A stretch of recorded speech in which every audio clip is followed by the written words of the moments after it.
Boa noite, pessoal. A gente vai estar discutindo hoje os transtornos do desenvolvimento e a aula vai se encaminhando com referência a um texto, apontando, as definições e alguns quadros clínicos que acometem as crianças que tenham qualquer tipo de alteração no seu neurodesenvolvimento. Então, vamos lá, eu vou compartilhar o texto, começando com a definição do que são os transtornos do neurodesenvolvimento. Só um minutinho.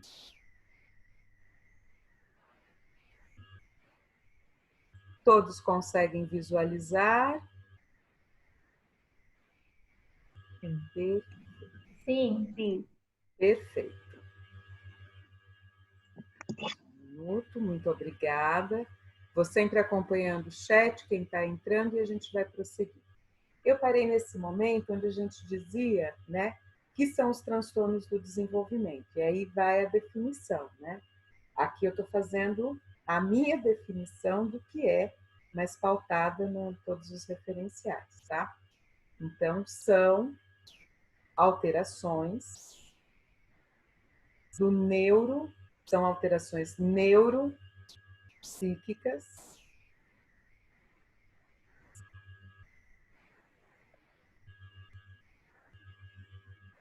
que trazem mudanças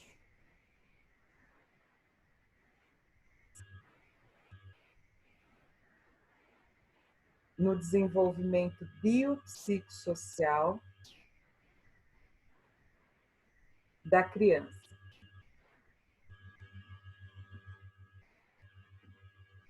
Pro, no desenvolvimento o quê?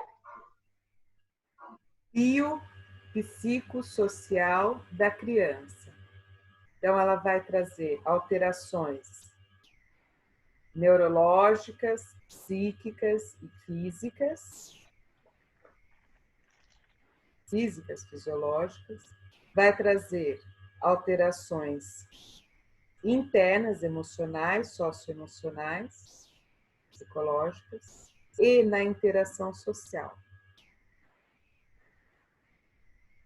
Percebam, eu disse alterações, mudanças, Eu não disse a palavra distúrbio nessas fases, tá? Então, fiquem bastante atentos para isso, que tem diferença. Então, vai acontecer mudança, sim, tem um diferencial, mas isso não quer dizer que há uma disfunção, há uma modificação, tudo bem? E todos os transtornos do desenvolvimento, eles são específicos e correlacionados à área da saúde mental. Dentro da saúde mental, e aqui eu vou pegar o cursor do meu mouse, tá? Porque aqui eu acho o canetão tão chato, tá? Então, o cursor do meu mouse, eu vou apontar essa palavrinha aqui, ó, essa sigla. DSM-5, Então, se os transtornos de desenvolvimento, eles acontecem e são específicos da área da saúde mental, dentro da saúde mental a gente tem um compêndio, a gente tem um manual, muito atribuído, à corrente norte-americana, e que ali constam todos os tipos de doenças psicopatológicas, ou seja, todas vinculadas à área da saúde mental. Então, o DSM, que é esse manual, a tradução em português é Manual Diagnóstico e Estatístico de Transtornos Mentais, tá? Ele está na sua 5ª versão. A cada 10 anos, ele sofre modificações, tá? Então, vira e mexe, a gente tem várias modificações acontecendo. Há uma previsão de que ele seja lançado em 2022. Está mais ou menos próximo. Agora, com esse período da pandemia, eu não sei como que vai estar acontecendo, mas há uma perspectiva de que seja em 2022 para 2023, Daí já se completariam, olha que curioso, os 10 anos do DSM-5, tudo bem? E dentro do DSM-5, há uma parte que é especificamente atribuída ao neurodesenvolvimento infantil. E todas essas doenças correlacionadas aos quadros do neurodesenvolvimento infantil, a gente encontra com algumas específicas subdivisões. E eu vou mostrá-las aqui para vocês, tá? Olha aqui, transtornos do neurodesenvolvimento. Pelo DSM, são mais de 150 páginas só para descrever estes quadros clínicos. O DSM ele é muito extenso. Eu tenho, quem quiser, eu disponibilizo só por curiosidade para vocês, tá? E por que é importante a gente saber, né, na pedagogia? É porque estes transtornos do desenvolvimento, do neurodesenvolvimento, eles acontecem na fase infantil, diferente de algumas outras doenças vinculadas, né, à saúde mental, né, doenças mentais, apesar de eu não gostar desse termo, falar assim, atribuídas às doenças mentais, muitas dessas doenças elas se manifestam depois. Por exemplo, a psicose, a loucura, né, como as pessoas costumam falar, ou a esquizofrenia, como a psiquiatria atribui. Ela tem algumas fases bastante específicas que ela pode vir a acontecer. Por exemplo, próximo aos 20 e próximo aos 40. São duas fases, assim, não que não aconteçam em outros períodos da vida, mas essas fases têm uma recorrência maior. Tudo bem, pessoal? É só uma exemplificação para vocês, tá? E, no caso desses transtornos do neurodesenvolvimento infantil, só acontece nessa fase infantil, não vai acontecer ou se manifestar depois. A gente tem a psicose infantil, que pode acontecer na infância, mas ela é muito mais rara. E, geralmente, quando ela acontece por volta desses 20 anos de idade, tá? Então, essa é uma característica específica. Estes quadros clínicos, anotem, grifem, só acontecem no início da vida, na infância, tá? Não tem como alguém depois, com 20, 25 anos, falar assim, agora eu desenvolvi TDAH. Não existe isso. É isso que eu quero dizer para vocês. Não, talvez não tenha sido diagnosticado, não fez um devido tratamento, foi diagnosticado, mas parava o tratamento, voltava, enfim, foi ininterrupto, né? Então não teve tanta eficiência, etc. Isso pode sim acontecer, mas a manifestação destes quadros clínicos acontecem na infância, tá? Não vai acontecer, não existe, tá? Isso não existe. Eu estou desenvolvendo agora com a minha idade transtorno motor. Eu posso sim, mais velha, que é a minha idade atual, próxima à minha melhor idade, começar a ter alguns tremores, mas isso são outras alterações por causa da minha idade. É uma outra história. Esses transtornos motores eu só vou apresentar se eu for acomedida na minha infância. Está tranquilo isso, pessoal? Como eu não vejo vocês, e vocês não estão me vendo, eu vou pedindo uns retornos para vocês. Tá tranquilo? Para mim tá tranquilo. Que bom. Sim. Todo mundo, pessoal? Sim. Sim. Sim. Perfeito. Então, o que acontece? O DSM-5 ele fez essa classificação, né? Então ele é, digamos assim, uma grande, olha, com o devido respeito, só para a gente ter uma noção. Ele é como se fosse um dicionário, assim, sabe? Um Aurélio gigantesco. É o DSM-5. 5, né, na sua quinta versão, para classificar todos os quadros clínicos vinculados à saúde mental. Tudo bem, pessoal? E aí, por que a gente está falando dele? Para falar destes quadros clínicos que acontecem com as nossas crianças, tá? Então, quando a gente fala de uma criança que tem TDAH, a gente está falando de uma criança que tem um transtorno de neurodesenvolvimento. Ela não consegue, tem algumas partes no cérebro dela que ela não consegue, se ela tem a hiperatividade, ela não consegue desligar. Aí vocês vão falar assim, nossa, essa criança dá trabalho. Realmente, ela dá trabalho. Mas eu vou falar para vocês, ela mesma sofre porque ela não consegue parar. É muito triste.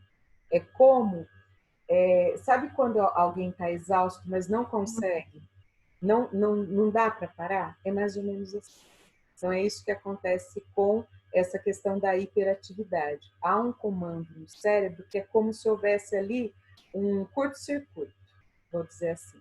E ali o que vai acontecer? Essa criança ela não consegue não ficar hiper excitada, ou seja, fazendo coisa. Ela precisa estar todo momento fazendo algo, fazendo algo. O próprio psicomotor dela não consegue parar. Ela tem o que a gente muitas vezes chama de hipercinesia. O que é isso? É ficar se movimentando muito rápido, muito rápido, muito rápido. Ok? Dá para vocês visualizarem um pouco isso? E entender que, só para concluir, entenderem que é importante a gente estudar um pouquinho de cada um desses quadros clínicos para que a gente, não que a gente vai diagnosticar, mas que vocês entendam um pouco dessa realidade e do que acontece com muitas dessas crianças, e a gente desmistificar uma ideia de que essa criança é assim porque ela quer ser assim. Não é verdade. Ela não consegue, pessoal.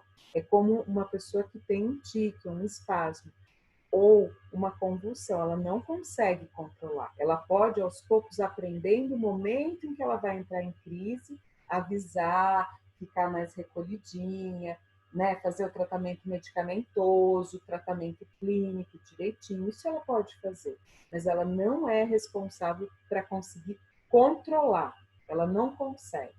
Ela às vezes quer e não consegue. E quanto mais, às vezes, ela fica angustiada, querendo parar, mais ela vai ficando hiperativa. E aí ela vai ficando extremamente irritadiça, e aí que ela fica mais desatenta, e por aí vai ficando uma bola de neve, tá? Então, por isso que eu estou mostrando aqui na verdade, esse organograma para vocês, apontando vários quadros clínicos dentro do desenvolvimento, né, neuroinfantil, tá bom?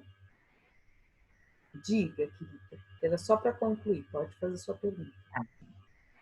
Não é uma pergunta, é contar um relato. Eu tenho uma aluna, né, que eu faço estágio, daí eu auxilio ela e mais outras 2 crianças.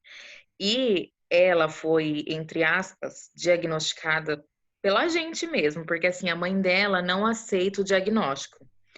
E ela é uma criança super imperativa, de quando a gente chama muito a atenção dela,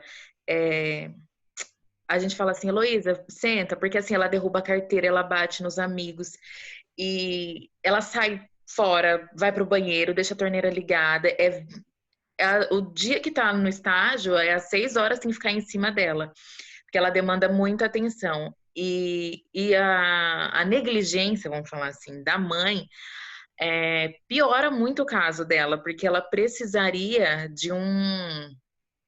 de ser diagnosticada por um médico para poder ter receita, para poder se tratar, né? Porque ela precisa se acalmar e isso atrapalha ela. Ela é uma criança muito inteligente, muito inteligente. Mas tem essa questão dela ser hiper imperativa. Eu nunca lidei com uma criança daquele jeito, se ela se vê encurralada ou todas as vezes que a gente chama a atenção dela, ela vai para cima da gente. Isso me assustou, porque eu nunca tinha lidado com um caso desse jeito. na minha sala tem 3 crianças com 3 tipos de deficiências diferentes, né? Mas o dela, assim, o dela e do Luan, que é do 4º ano da escola que eu faço estágio, eles são os casos mais graves. Só que o Luan, a mãe dele aceitou o tratamento, então ele faz, né, o acompanhamento, ele toma medicamento. E ele, quando ele não toma, aí sim ele vira a escola de cabeça para baixo. Mas ele é super medicado e é muito controlado. Já, por outro lado, a da minha sala, eu faço do 1º ano. A mãe dela não aceita, ela já foi expulsa de 9 escolas da rede, porque assim, como a mãe dela não quer ajuda, as professoras não sabem lidar. Então a diretora acaba expulsando ela da escola da rede e ela foi parar na nossa escola. E a mãe dela falou assim, ó, ela é normal, não posso falar isso, mas ela não tem nenhum tipo de problema, ela é uma criança super sociável, e não era verdade. Né? As professoras até brincam que, entre aspas, jogaram uma bomba em cima da gente, porque a gente só foi saber 2, 3 semanas após ela já tá com a gente. Então a gente ficou, meu Deus, como que a gente vai falar para essa mãe, né? Aí tem não é psicóloga, tem Pedagoga. uma pedagoga na escola que ela só cuida desses casos, assim, né? E ela foi, como que eu posso dizer? Ela foi orientada a falar com os pais, com o pai e a mãe da Heloíse. E ela fala, não, minha filha é normal, minha filha não tem nenhum tipo de problema. Então, prejudica muito quando os pais não querem ajudar a própria criança, porque assim, eu vejo que ela sofre, porque os amigos acabam não querendo brincar com ela. Por conta do jeito dela, entendeu? Então ela assusta, ela fica com as merendeiras na hora do recreio, vamos supor assim, porque ela assusta as crianças. E daí, se ela fosse, eu penso, né? Se ela fosse tratada, se ela tivesse um acompanhamento mais de perto com o caso específico dela, ela ficaria mais tranquila, ela absorvia mais o conteúdo em sala de aula. Porque, assim, é muita energia. Meu Deus, é muita energia. Nunca tinha visto assim. Sim, tem alguns quadros e geralmente não vem um quadro sozinho, vem o que está aqui no texto chamado comorbidade. Comorbidade é quando eu associo mais de uma doença. Então, tenho, por exemplo, o transtorno de ansiedade mais o TDAH. Tem o TOD mais o TDAH, que é o transtorno opositor desafiante, mais o transtorno do déficit de atenção com hiperatividade. Não se preocupem com as siglas, por favor, depois a gente vai vendo cada um, tá? Então, quem ficou um pouco assustado assim, com as siglas, eu vou especificando para vocês, tá? Então, a questão da comorbidade pode aparecer. E o que a experiência me mostrou, que o primeiro passo que a gente tem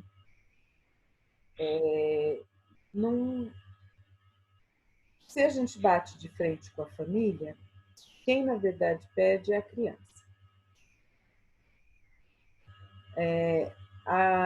Se a gente quiser fazer realmente o nosso trabalho, a gente vai ter que fazer o quê? Se aproximar dessa família. Que também não é fácil para a família, não estou justificando, não é isso. Mas não é fácil para a família viver o luto de um filho idealizado. Entendem o que eu quero dizer? Sim. Sim ou não? Sim. Então, viver o luto de um filho idealizado, por quê? Porque esse filho, essa filha, podem, porque nem sempre são, tá? Estamos falando de seres humanos, somos todos adultos. Nem sempre há amor, ok? Então, tem crianças que elas são amadas e querem, sabe, os pais, por mais que não quisessem, né? Mas eles vão apoiando e depois esse luto se desfaz, né? E sem problemas nenhum. Sem problemas nenhum. Isso até é uma maturidade na relação entre essa família. Mas há situações de superproteção. Toda superproteção é muito perigosa. Sabe por quê? Segundo algumas linhas teóricas, né, falar da psicanálise especificamente, superproteção na verdade, é um movimento de tentar compensar uma rejeição feita lá atrás, com o próprio filho, com a própria filha. Deu para vocês entenderem o que eu quis dizer? Com muita tranquilidade. Se tiver dúvida, não entendeu direito, eu explico de outra forma, tá? Então, existem muitas famílias que os pais, eles não aceitam, acabam super protegendo demais esse filho, essa filha, querendo demonstrar que está tudo bem, que está tudo normal, que está tudo tranquilo, e o que vai acontecendo é que só vai prejudicando. E não que eles tenham intencionalmente essa vontade de prejudicar, mas eles tentam tapar o sol com a peneira, e isso vai ficando muito, muito mais delicado, ok? Então, a gente não precisa buscar culpados. O que a gente precisa fazer? Trabalho de formiguinha. É chamar várias vezes, tentar aproximar essa família, tentar... Ora, pode ser que dê certo, pode ser que não dê certo, mas o nosso trabalho vai ser tentar aproximar essa família até que ela consiga aceitar. E muitas vezes pode ser nessas conversas com um profissional responsável por isso, que aos poucos pode-se iniciar um trabalho para que a criança possa posteriormente ser acompanhada, ser avaliada, ser diagnosticada e ter um prognóstico adequado, um tratamento adequado. Tá? Só que isso vai demandar tempo e a gente sabe muitas vezes o que acontece. Bom, pessoal, oi? Podem falar.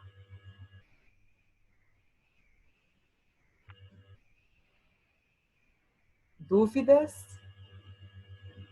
Não. Bom, pessoal, ficou tranquila essa parte? Sim. Hã? Sim. Sim. Sim? Sim. Sim! É difícil, ninguém disse que não, mas é o nosso trabalho e vamos caminhar. Bom, para que eu defina que são transtornos do neurodesenvolvimento, eu tenho alguns critérios específicos. Os critérios específicos, eles estão aqui. Primeiro, acontece aonde?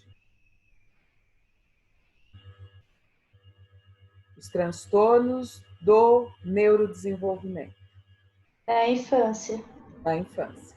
Primeiro, assim, características principais.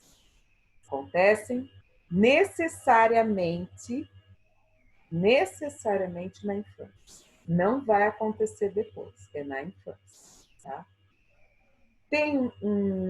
É o termo que eles usam, tá? Tem um prejuízo, quer dizer, vai ter essa modificação? Vai. Tem algum prejuízo, uma alteração? Sim. Uma criança com TDAH, devido a essa hiperatividade, não que ela não tenha cognitivo, mas ela está sempre tão super ligada e tudo ao mesmo tempo agora, que ela não consegue focalizar. Então, o que vai acontecer? Ela vai super estimular partes do cérebro dela e outras ela vai meio que desestimular. Então, ele vai ficar, entre aspas, uma certa atrofia, ou seja, pouco uso daquela área. E muitas vezes isso prejudica e muito o processo de ensino-aprendizagem dessa criança. O processo de simbolização, o processo de linguagem, muitas vezes, inclusive, o processo psicomotor. E a psicomotricidade não é só coordenação. Psicomotricidade tem também uma parte que é, por exemplo, a orientação espaço-temporal do meu corpo no espaço. Então, que a gente chama de sinestesia. Então, eu tenho a sinestesia e a propriocepção, que é isso. Eu consigo ter a dimensão de onde está o meu corpo naquele ambiente. Uma criança com um TDAH, conforme a área mais atingida, não que ela não tenha noção do corpo dela no espaço, mas em muitos momentos ela faz equívocos, então ela esbarra, com dislexia também, tá? Então, ela esbarra nas coisas com uma facilidade muito grande e tendo muitas vezes espaços muito amplos, tá? Então, por exemplo, uma área, psicomotricidade faz parte também do comando cérebro-corpo, ok? Então, muitas vezes tem uma alteração ali e essa criança tem um prejuízo, sim, nessa área. Então, esse segundo quesito é importante se salientar. Há, sim, um certo prejuízo em uma ou várias, ou mais de uma, áreas do desenvolvimento dessa criança que é alterado, que é atingido. Tudo bem?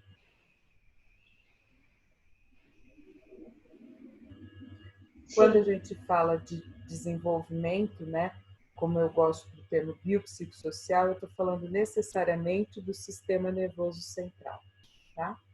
Muitas vezes vocês vão ver uma sigla que é SNC, Sistema Nervoso Central. Compõe o sistema nervoso central, nosso cérebro, nosso cerebelo e a nossa coluna vertebral. Tudo bem?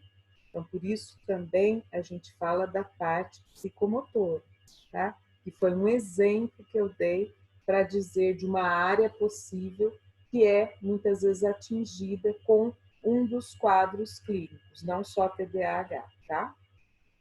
E a terceira, pessoal, uma vez diagnosticado, uma vez tendo esse quadro clínico, sendo ou não diagnosticado, essa situação se manterá. A gente pode ter qualidade de vida trabalhando com essas crianças agora, para o futuro delas, mas não existe isso. Era dislexa e deixei de ser. Não sou mais. Eu tinha TDA, agora eu não tenho mais. Não existe isso, ok? Existe que algumas pessoas foram, conforme os seus acompanhamentos, lidando com os seus quadros clínicos e foram lidando, né, de uma forma muito proativa, muito interessante, e foram superando algumas dificuldades, reconhecendo algumas adversidades e estão muito bem, obrigado. Não se escoram, não usam esses quadros clínicos como muletas, que eu já vi muitas vezes acontecer, né? Pessoas adultas se escorando, mas não e tendo potencial de melhorar, né? Então, o fato é, não há cura, tá? São quadros que se manterão, mas tem como sim ter qualidade de vida, mesmo tendo um destes transtornos do neurodesenvolvimento. Tudo bem, pessoal? Ô, Pro, Pode falar. o que seria o TDAH? O TDAH, Isso. transtorno do déficit de atenção com hiperatividade.